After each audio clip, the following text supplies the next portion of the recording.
Good evening, everybody. Okay, all right, thank you. All right, welcome to our celebration of four inspiring and outstanding Marquette lawyers. My name is Brittany Grayson. I'm a 2007 graduate of Marquette School of Business, a 2011 graduate of the law school, a Milwaukee County judge, and president of our Law Alumni Association. This is always a special evening and one of my favorite alumni events because we get to hear the stories of Marquette lawyers that responded to the call to do more, not only in their legal careers, but also in their aspirations to do more for others.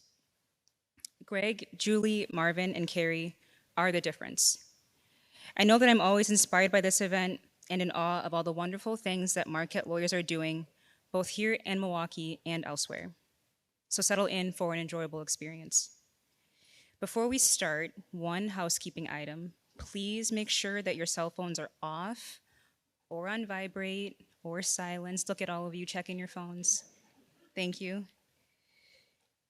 So while you do that, it's my great honor and pleasure to introduce the 24th president of Marquette University, Dr. Michael Lovell. We are privileged. Go ahead. Yes, go ahead. We are privileged to have him join us this evening to provide a special welcome. Please join me again in giving him a warm round of applause. Thank you.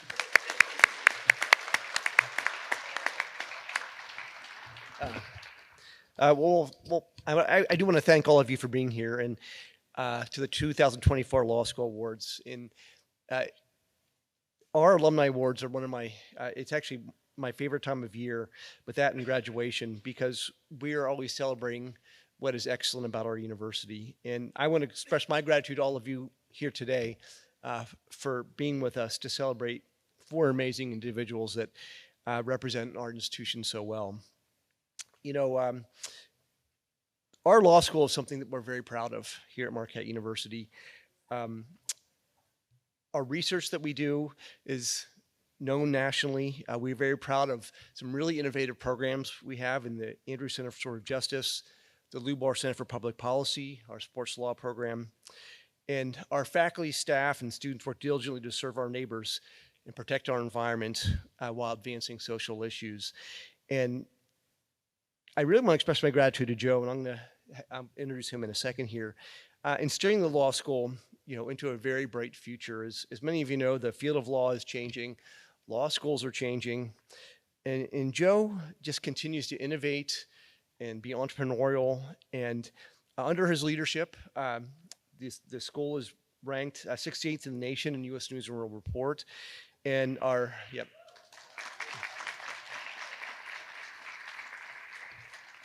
renowned law school poll is ranked third in the nation. And these are things that we don't take lightly at Marquette University. We know having a strong law school makes our entire university better.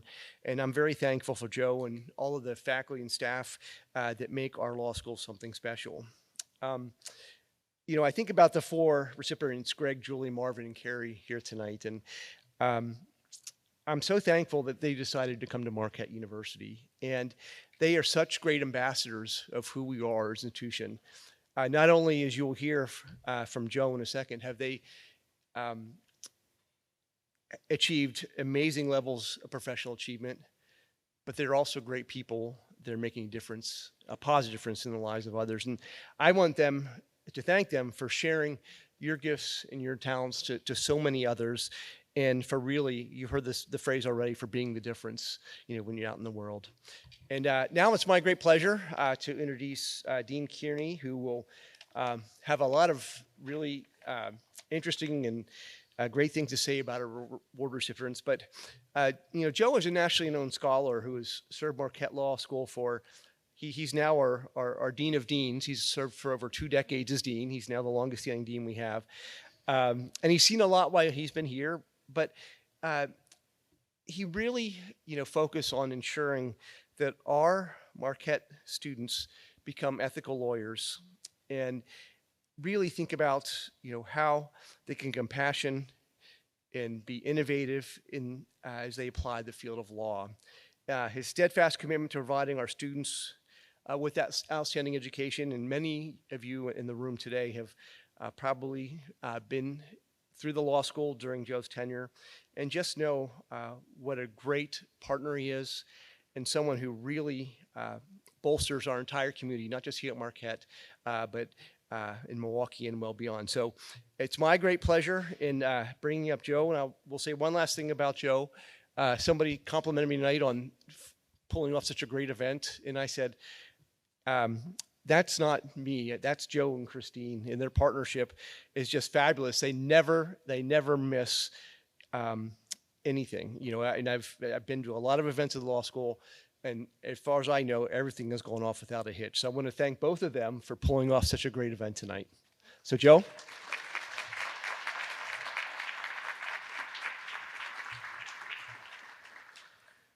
Thank you, President Lovell, for your leadership of Marquette University and your exceedingly kind words this evening. And thank you also to Judge Brittany Grayson for your service this past year as president of the Law Alumni Association Board. And as both President Lovell and Judge Grayson have said, all of us here at the law school truly extend our thanks to all of you for being here this evening. Tonight, we gather to celebrate the ideal of the Marquette lawyer. We proceed primarily by presenting awards to 4 specific individuals, 4 exemplars among the many Marquette lawyers who would be worthy of such recognition. Yet we start the awards ceremony by looking primarily, if briefly, to the future. We have the opportunity to announce the Ralph J. Heuris Law School Citizen Award. This remembers the late Ralph Heuris, a member of our class of 1941, and is annually underwritten by the Heuris Foundation, which is led by Ralph's law partner, Bill Farrell, class of 1968. And my thanks to Bill for the support and for being here again this evening. The award provides scholarship support to a student entering his or her second year of study at the law school. We present it to someone who, even in his or her first year, has added to the spirit of the law school by demonstrating a broad spectrum of qualities, including professionalism, a willingness to help fellow students, involvement in the law school and broader community, and other indicia of the Marquette University mission. Drawing on nominations by first-year students, the selection committee of my colleagues has chosen Evan Williams for this year's Heuris Award. Evan, would you please come up here for a moment?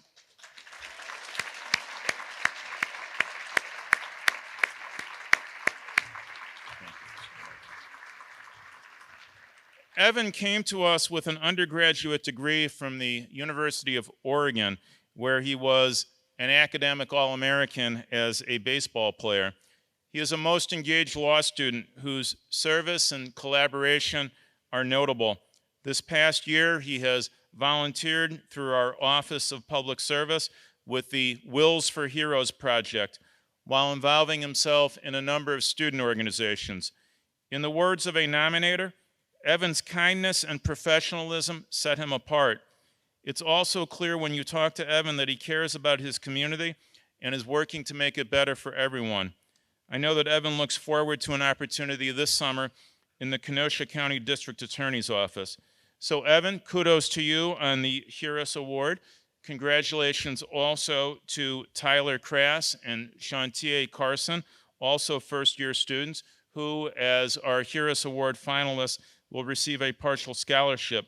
They too impress their nominating classmates in the selection committee with their personal qualities, professional characteristics, and care for their colleagues. Indeed, as with the Alumni Awards, we would prefer to be able to recognize more individuals. So let me commend the 3 of them and all of our students for what they are doing to help us build the Marquette Law School community and the profession. Truly, you impress and inspire us. Thank you.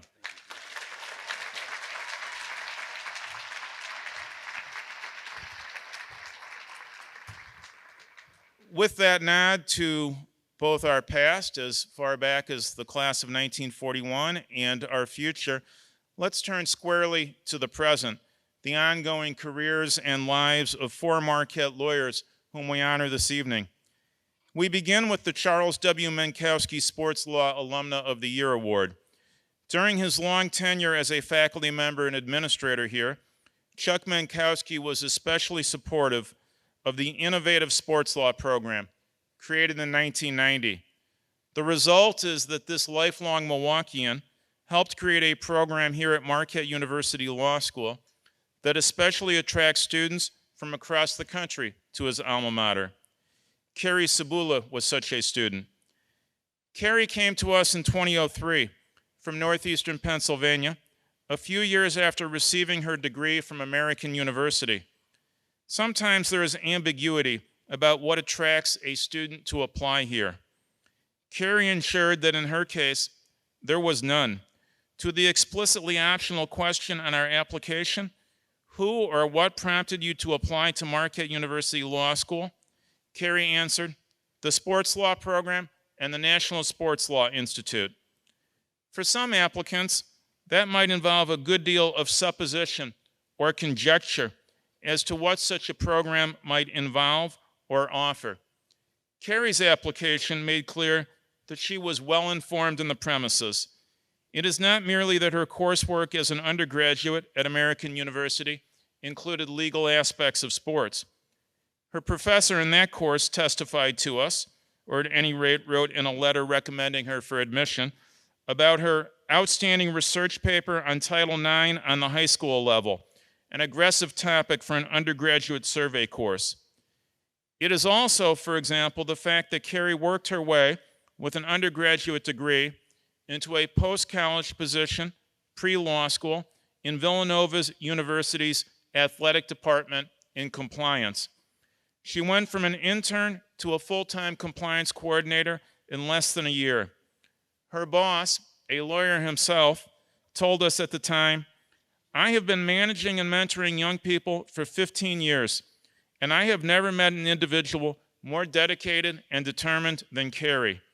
He referred to her countless hours studying NCAA rules and legislation in order to be better prepared, and said, when I came to work, Carrie was working and studying.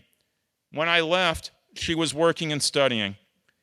So we claim little credit for Carrie's interest in sports law, which preceded her arrival here. We did give her the opportunity to form herself into a Marquette lawyer with an emphasis in sports law. Carrie seized the opportunity. She completed the rigorous sports law certificate here and served as a research assistant to Professor Paul Anderson. Like a good lawyer, or I should think, even a law student, she was not persuaded of everything that her professors maintained to her. To give you a sense of it, Carrie's gratitude to Professor Anderson is substantial. Even if, this is a quote from her, of course, he thinks motorsport isn't a sport. She has maintained a connection with the law school and the sports law program in the almost 20 years since she graduated, regularly participating from afar as a judge in Marquette Law School's sports law writing competitions, and returning to Milwaukee to present at any number of our sports law programs. She did these things from her earliest days as an alumna, including the 5 years that she worked in athletics compliance at the University of Delaware. So you may think that Carrie knew what she wanted, an education in sports law, went out and got it, and has seen things unfold exactly as she drew them up. The first two things would be the case, but not the third. For Carrie's career took a turn some 6 years after graduation that some of us in this room might especially appreciate. She returned to academe, not for another degree, but for the opportunity to be a professor, to teach, to develop students, to engage in research, to pursue ideas and the truth. Kutztown University of Pennsylvania is a school with 6,000 undergraduates, and Professor Cibula, a title that we should surely acknowledge, is a faculty member in the College of Business's Department of Sport Management. She leaves no doubt that watching students grow and develop is the best part of the job, modestly omitting her own role in engendering that growth and development. She does this in courses such as Fundamentals of Sports Law, Introduction to Sport Management, and Sport Ethics. She pursues her work also at conference and association meetings, from those of the National Sports Law Institute in Eckstein Hall to those of the European Association of Sport Management abroad. And she proceeds as well through academic journals and in other writings, whether in handbooks or on web forums. Intellectual property, unfair competition, and the intersection of motorsports and the law form some of her interests. Her energy and range and interest in learning and teaching are impressive. Carrie, would you please come forward as I finish? I knew Chuck Menkowski during his emeritus years. I mildly regret never asking him what he thought of motorsport. Yet I know precisely what that lifelong Milwaukeean and Marquette lawyer would think of what you have done with your education, in service now of others' education and development. It is a privilege to ask you to accept the law school's Charles W. Menkowski Sports Law Alumna of the Year Award. Congratulations.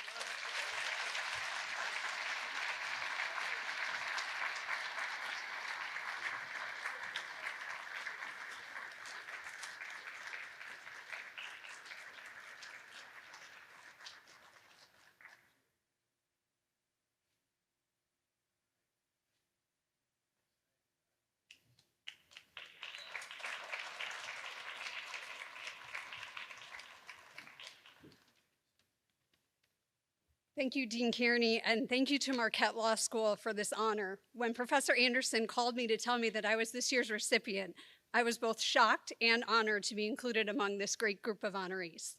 If you will indulge me for a moment, I have a few people I would like to thank. First, my parents who were unable to be here, for being wonderful and amazing parents, and for giving the three of us, my brother, my sister, and I, the ability to spread our wings.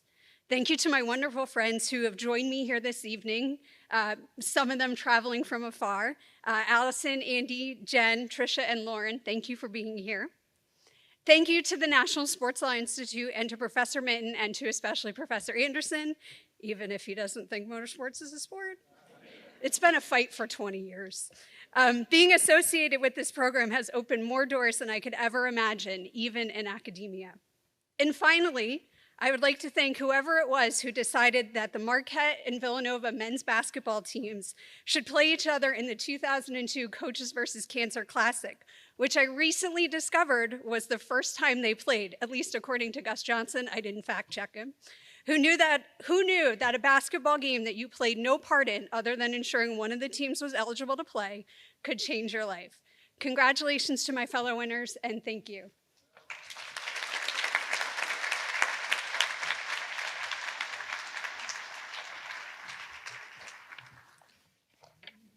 Thank you, Carrie, and congratulations.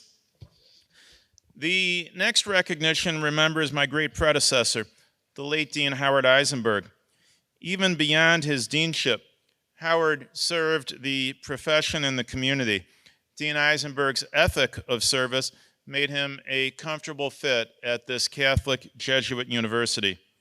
Marvin Bynum is this year's recipient of the Law Alumni Association's Eisenberg Service Award. Today, Marvin is a partner at Godfrey & Kahn in Milwaukee. He has been a stalwart of the firm since his graduation from Marquette Law School in 2010. Yet let's go back a bit. Marvin spent his childhood years, and also much of college, variously in Phoenix, Arizona, and Portland, Oregon. He is not one of the individuals who always knew they wanted to be a lawyer growing up. Rather, he envisioned himself, by turns, as a cartoonist and as an architect. At the same time, he was being formed in other ways that would prove relevant to his future. Marvin expresses particular admiration for his late paternal grandfather, Millard Bynum. Marvin suggests that this admiration initially derived from his grandfather's always having gum and change in his pocket, and I presume being willing to share them with his grandchild, his letting Marvin ride in the front seat of his gold Chrysler New Yorker, and his being able to eat the spiciest foods. I later learned, Marvin says, that Grandpa was the first African-American supervisor in the history of the City of Phoenix's Public Works Department. But he didn't achieve this accomplishment until after graduating from Knight Business School in his 40s, all while raising a family of 4 young kids with my grandma Dot in 1960s Phoenix. Suffice it to say that Marvin attributes his work ethic to the example of his grandfather. I myself saw that work ethic during Marvin's time at the law school. He arrived here as one of the earlier participants in an innovative fellowship program that Godfrey and Kahn designed with us at the law school, early during my deanship. We often tout, with pride and reason, how as an educational institution, Marquette University plays the important role of helping attract to Milwaukee people who then elect to stay and enrich our community. Often we can do this only because of the support of great local institutions, such as Godfrey and Kahn, and it is they who attract Marquette lawyers to stay in the region upon graduation. My impression always was that Marvin correctly regarded the G&K Fellowship less as an accomplishment and more as an opportunity. Certainly, again, he worked. He made no complaint, to me anyway, that I unilaterally extended his tenure as editor-in-chief of the Marquette Law Review, a position to which his peers had elected him, to include an additional special issue, our Legacies of Lincoln Symposium. This required Marvin to stay well into the summer after his graduation in May 2010, and I am sure that the opportunity to be, in a sense, the first editor-in-chief in the new Law Review office in the new Eckstein Hall, it opened that summer, influenced him only somewhat. In all seriousness, Marvin did it because he's a pro and he doesn't shirk work. To be sure, it is Marvin's activities since leaving Eckstein Hall where he has especially served. Some of that, without question, has involved his legal skills, whether in support of the firm's traditional clients in the real estate sphere, or instead on the numerous nonprofit boards where he has been a member. Here is what one of his nominators said. Marvin devotes significant time to organizations serving underprivileged communities, with a particular emphasis on children. He has been a member of the board of directors of Milwaukee College Prep, Rocket Ship Schools, and Moving Out. He also coordinated the firm's participation in Amazing Handshake, a competition designed to help middle school students develop soft skills.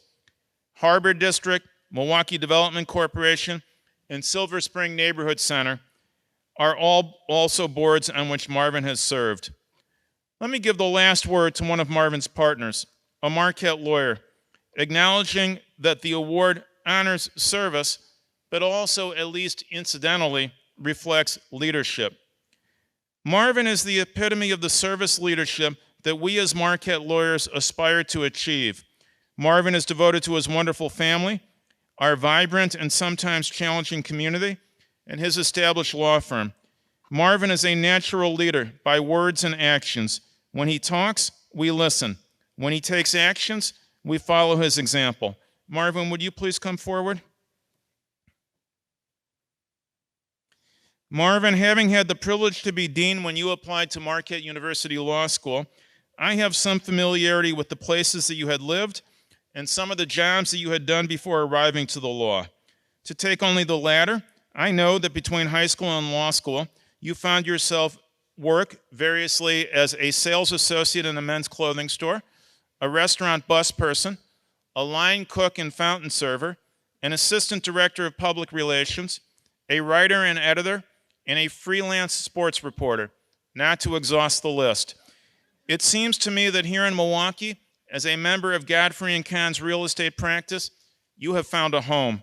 Your simultaneous engagement with the community, including not least Marquette Law School, serving as an adjunct professor these past several years, is most admirable. It is a privilege to present to you the Law Alumni Association's Howard B. Eisenberg Service Award. Congratulations.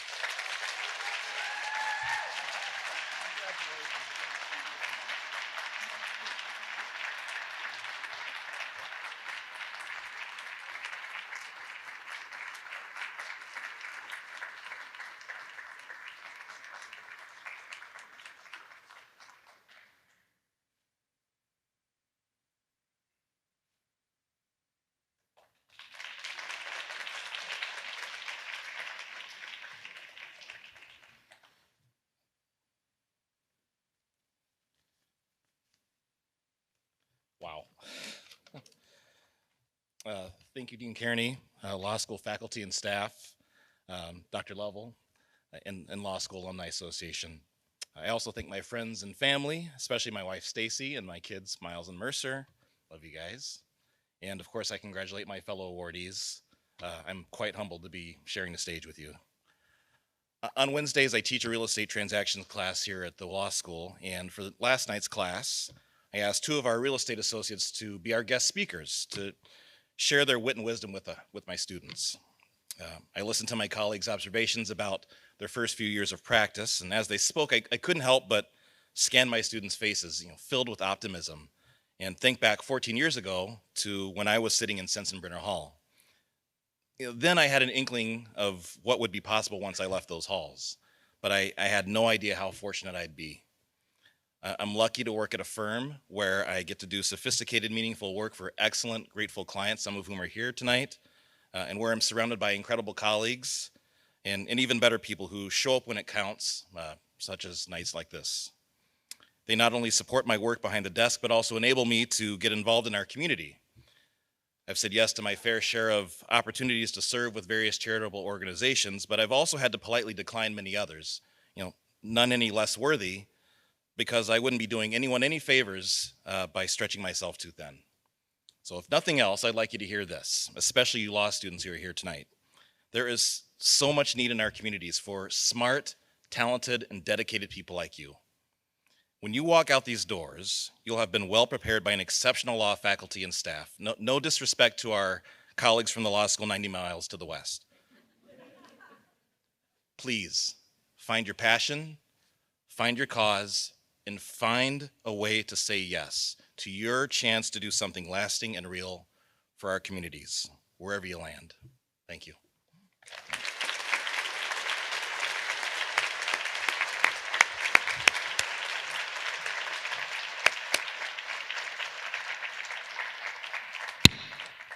Marvin, thank you and congratulations. Great universities also contribute by enhancing the chances that people from here stay in this region or that they return and then stay. Julie Ebert of our class of 1981, the recipient of tonight's Lifetime Achievement Award, is such a Marquette lawyer. A Milwaukee native, Julie had spent 4 years of college in Ohio and another 4 years farther east in Philadelphia, teaching and working in a brokerage firm's municipal bond department. Clearly, she was headed in the wrong direction, geographically, I mean. She returned to Milwaukee to enroll in Marquette University Law School. Julie's enrollment here was a return home for the family in another sense. The Eberts have a long history with Marquette University Law School, going back to Julie's grandfather. The story is a good one, but not mine to tell.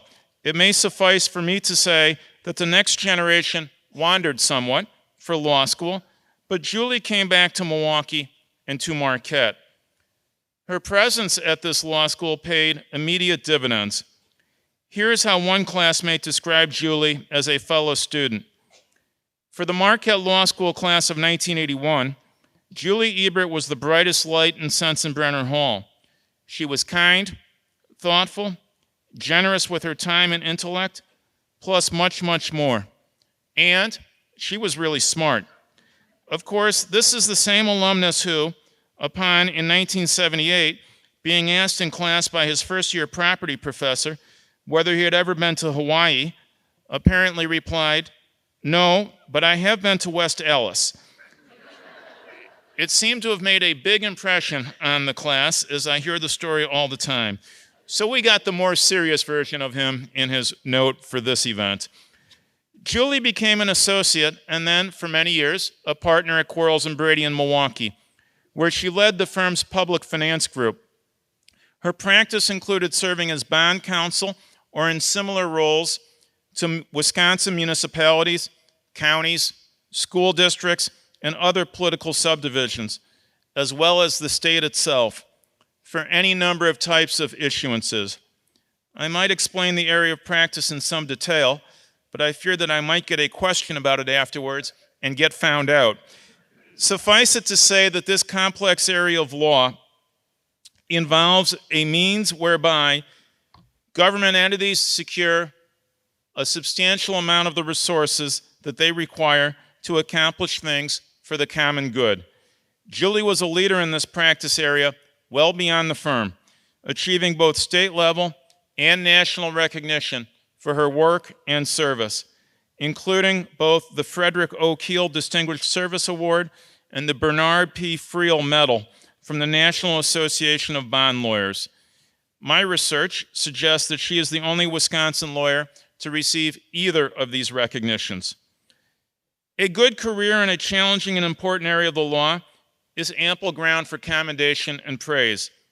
Yet I have suggested to you only half, at most, of Julie Ebert's work in this community, and none of it since her retirement from the partnership at Quarles and Brady. I won't try to sketch out the other half in any comprehensive sense, but permit me to note two particular forms of engagement in the community. One has been especially important to Marquette University Law School. I do not simply mean Julie's general support of the law school, including the Eckstein Hall project, once she became persuaded that this would not be too immodest a home for the law school of a Catholic Jesuit university. Rather, I mean in particular, Julie's help in the imagining and designing, and not least, and now omitting the word help, in the financing of an innovative joint project of Marquette Law School and the Milwaukee Bar Association. Seeking to honor their longtime Quarles and Brady partner, Mike Gonring, Julie and her husband asked Mike to work with the law school to propose a pro bono project that would help close the gap in civil legal aid in this region. And since 2013, the result has been a justice bus. The Milwaukee Justice Center's mobile legal clinic, as the proposal turned reality has been called, has been accomplishing its purposes. I myself have found Julie's unusual mix of leadership and deference in this initiative to have been essential to its success. And yet it is a story about a grandparent that I wish to highlight as I close. Not her grandfather, the Marquette lawyer, whom I have mentioned, and who would play a great role in Julie's life when her father, his son, died unexpectedly when Julie was young. Rather, I know also of her other grandparents, including her mother's mother, Mildred Benson. She came to Milwaukee when Julie's father died to help her daughter, Julie's mother, raising 4 children. And Mrs. Benson got a job at MATC, teaching adults, mostly women, so that they could get their GEDs and become nurses' aides. She loved MATC and its mission to transform lives, Julie has said.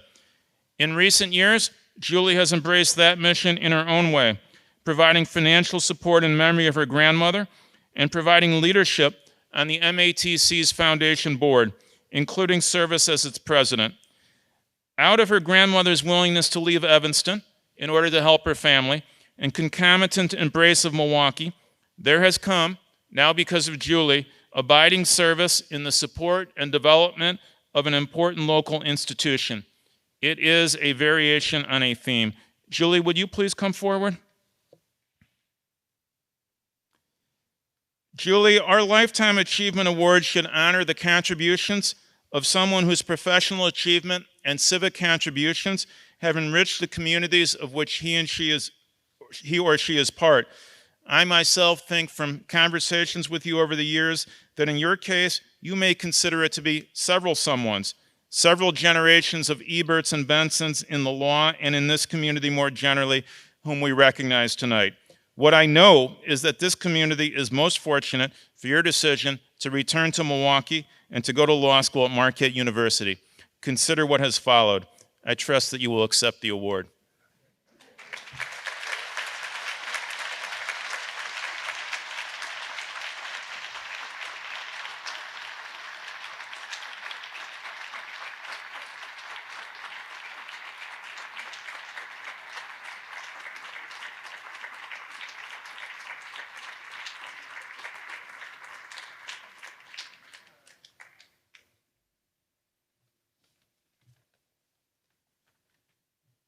Thank you, Dean Kearney, President Lovell. Congratulations to my other honorees. This is quite a humbling award, but it's also, I have to say, a little troubling. Am I really this old? A law school pal of mine told his daughter I was getting this award, and she said, "Wait, what? When did Julie Ebert die?" Seriously, it's a Lifetime Achievement Award, and without the people who've been such a big part of my life, I would not be here tonight. These are people I've admired, respected, loved, and they truly share in this award with me. So I'm going to take a few minutes to thank them. Thank you for the people who nominated me for this award, including Mike Gonering and Mary Forwerda. Their commitment to service is unparalleled, and together with the unsung heroes in the public service group at Marquette Law School, are really committed to changing lives in this community. And they are the people that make the Mobile Legal Clinic roll, and they're inspirational role models as well. Thank you to my law school classmates and their spouses. We shared notes and outlines, but it was the laughs and the beers we shared that really got us through. Thank you to my colleagues in the Quarles and Brady Public Finance Department. I am so touched that you're here and by your kind words. We did difficult, challenging, stressful, but very good work together. And the whole public finance community, the schools, the communities, the advisors, the bankers, all benefited from the thoughtful, careful work we did. We were a great team, and it was my privilege and honor and gift to be able to work with all of you. Then thank you to my dear husband, family, friends who are like family, for being here tonight. Your enduring love and support have pushed me forward and helped me be the kind of person I am today. Special thanks to Max and Maeve, 2 of 12 grandchildren who are here tonight and bring us so much joy. By their example, they make me a better person, more giving, more generous, tougher, and stronger. So thank you so much for being here. This is my beloved community. They have loved, teased, and supported and shaped me into the person I am today. And I'm forever grateful to all of you for being here, for the example you have played, and you truly share with me in this special award. But I have one more thank you, and that's to the Marquette Law School. Not only for the education I received and its ongoing commitment to the community, but for the chance it took in 1915 when it admitted Arthur Ebert to the law school, our grandfather. He was the only son of a German immigrant who worked at Pabst Brewing Company. He went to the German high school and then to stenographer school and worked at the law office of Mr. Paul. He had to be taught to answer the telephone because they didn't have one at home. As the story goes, one day, his father got a call and had to go off the line at Pabst to take a call from his son's boss, Mr. Paul. Mr. Paul said, "I want you to meet me in my office to talk about your son." As my grandfather told me this story, when he got home, he got quite a licking because his father could imagine nothing good coming from a meeting with his son's boss. But he was wrong. Mr. Paul said, "I want to sponsor your son to go to law school." What? How could that be possible? My grandfather had not gone to college. Mr. Paul said, "I worked it out with the law school, and they're going to give him the help he needs." So my grandfather became a member of the class of 1918, and it was life-changing for our family. We were so proud that our grandpa was a lawyer, and he not only helped our family, but he served those German families in the neighborhood. He had office hours on Capitol Drive and Green Bay Avenue at night so that he could meet with those families and help them with their problems. Yeah, so my final thanks is to the Marquette Law School, not only for the education I received that enabled me to have an amazing career and to have the opportunities I've now had to give back and to leave the world maybe a little better than I found it, but also for the chance it gave our grandpa, Arthur Ebert, because that was life-changing for our family, a true lifetime achievement. So thank you all for being here tonight. Thank you, Marquette, for this amazing award, and congratulations to my fellow winners.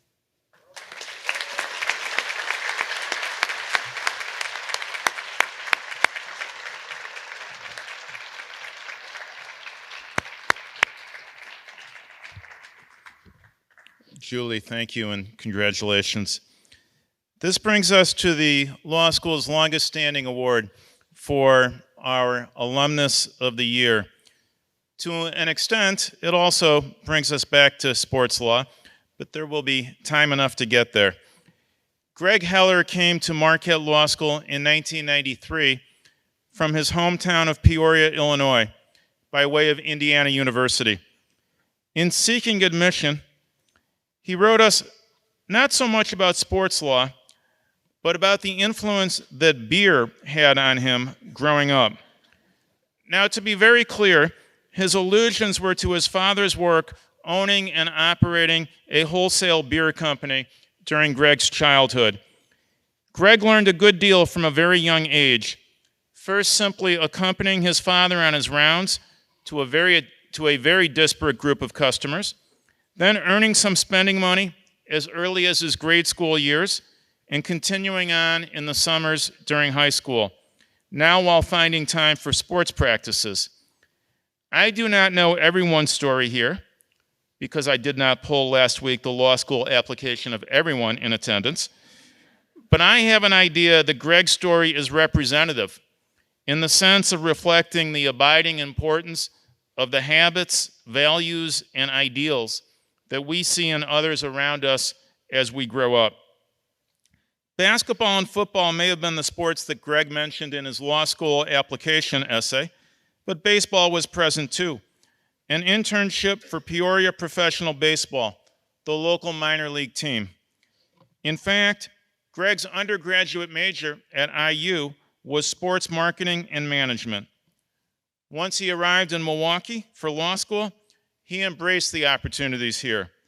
They included those of a general law sort, such as an internship with Harley-Davidson, but also, more specifically, in our then fledgling sports law program, created only a few years before his enrollment. Whether those opportunities were an internship with the Milwaukee Brewers or time spent with fellow students in the Sports Law Society. I'm tempted to say whether those activities were inside Eckstein Hall or outside it, but the irony would be not only that there was, of course, no Eckstein Hall then, but also that the sports law program was not even in Sensenbrenner Hall, but rather up Wisconsin Avenue.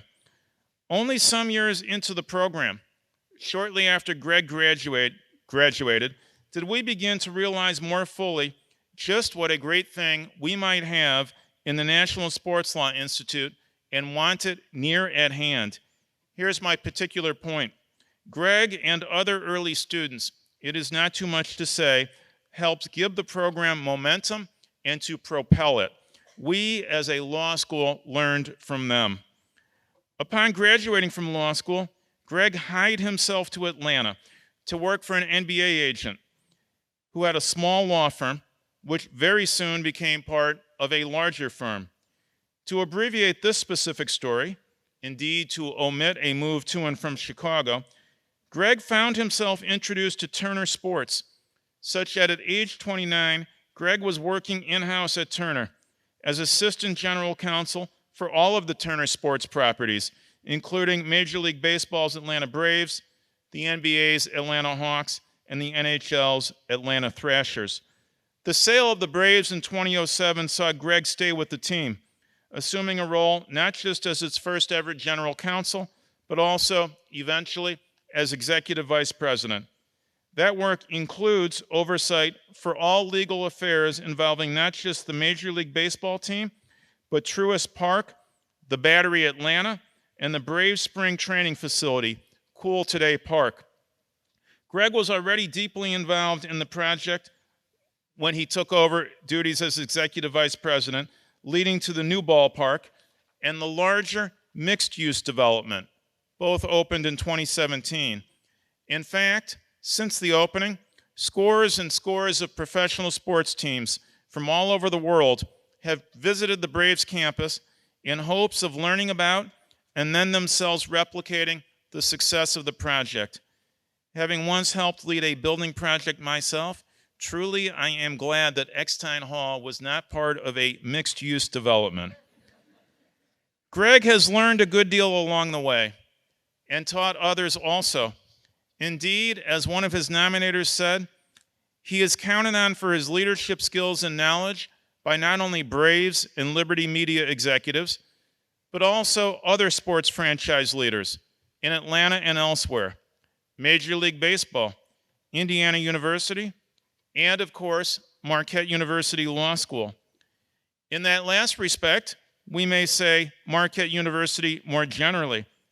Our own athletics director, Bill Scholl, has described for us Greg's invaluable assistance in advising him, especially concerning the owner's perspective, at the time of the planning of the Fiserv Forum and of the negotiation of Marquette's becoming a tenant in the new arena.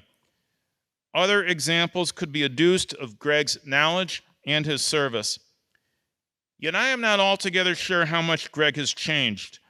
Even early during his career, as long ago as 2001, Greg was back here at the law school, talking to new sports law students.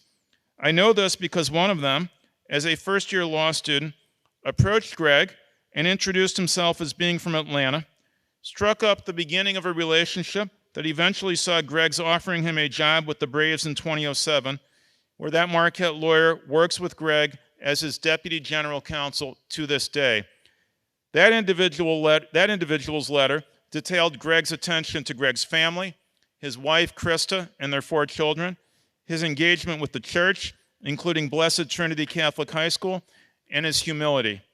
Of course, being careful lawyers, we corroborated it all. Greg, would you please come up here? Greg, your own formation as a professional may have started with beer, which you will correctly take as just a gentle way to allude to your late father, and found its realization in pursuits serving the sports and entertainment interests of so many in Georgia and well beyond. Yet we see in you, even among the particulars, the more general indicia of the Marquette University mission of excellence, faith, leadership, and service. That mission can be fulfilled in so many ways, as many ways in a sense as there are Marquette graduates who maintain and pursue these ideals. None of our current or future students will have exactly your story, but your example will remind them and us of the attributes or characteristics of humility, industry, and vision, among others. It is a great honor that we ask you to accept this award, recognizing you as Marquette University Law School's Alumnus of the Year.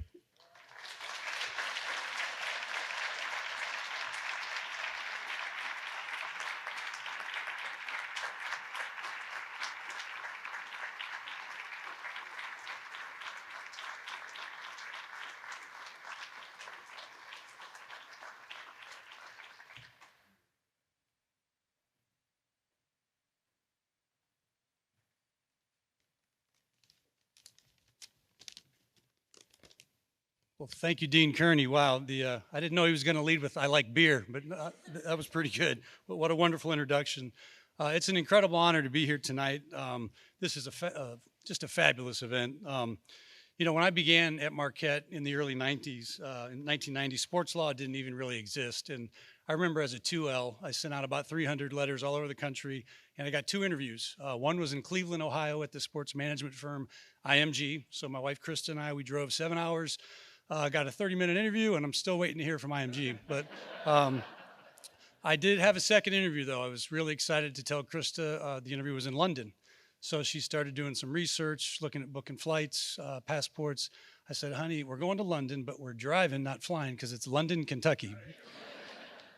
So God has a funny sense of humor, right? That little law firm in London led to law firms in Atlanta and Chicago, and in the summer of 2000, my good buddy Paul Anderson sends me an email and says, Turner Sports and the Braves are hiring. Didn't you guys live in Atlanta? And so Krista, being brave, and we had 2 young babies, said, hey, let's go for it. And we moved back to Georgia. So fast forward 24 years, just celebrated my 24th opening day with the Braves. And 10 days ago, we celebrated the 50th anniversary of Henry Aaron passing Babe Ruth to become the all-time home run king.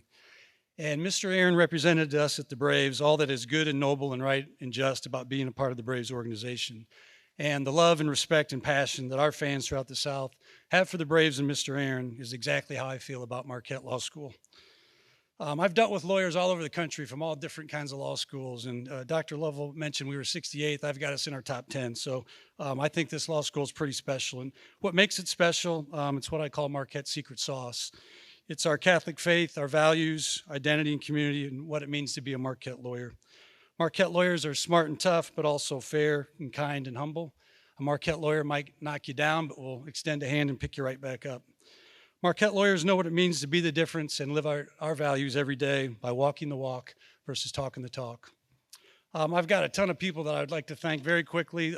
My buddies from the class of 96 who have come far and wide, they definitely meet that I like beer deal mentioned earlier. I want to thank Jason Domir from the Braves and Bill Scholl, the Marquette athletic director who nominated me. Also want to recognize Paul and Professor Mitten and all the others in the past that have built really the best sports law program here in the country. And then finally, I want to thank my family who's here tonight, my in-laws, Bob and Linda Beckman, my brother Mike, and my nephew Brady, Mike's wife Renee. My daughter Maddie surprised me. I got a little knock on the door, room service, and Maddie flew in from Atlanta and surprised me. My mom is here, Mary Heller, who I love very much. I did want to say just a minute about my father, old style beer distributor, loved him to death, passed about 7 years ago, but really taught me how to work hard, faith, family, all those great values. And last but not least, of course, as my wife Krista. Krista and I are high school sweethearts. She joined the class of 96 my 3rd year and showed up and said, I thought law school was hard. What do you guys? You guys seem to play hoops and go out all the time. But Krista, I mean, this award is as much yours as it is mine, so I love you very much. But you all should be very proud of this law school and to be Marquette lawyers. This is an incredible place. Thank you very much again. Congratulations to my fellow award winners. Thank you.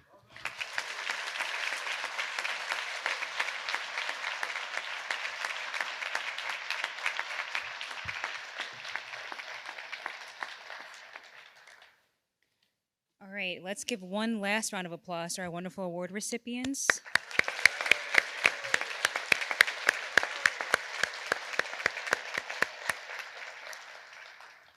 Thank you all for coming tonight to help us honor these outstanding Marquette lawyers. This is the conclusion of our program, but please, we encourage you to stay, to mingle, and enjoy more appetizers. Good night, everybody.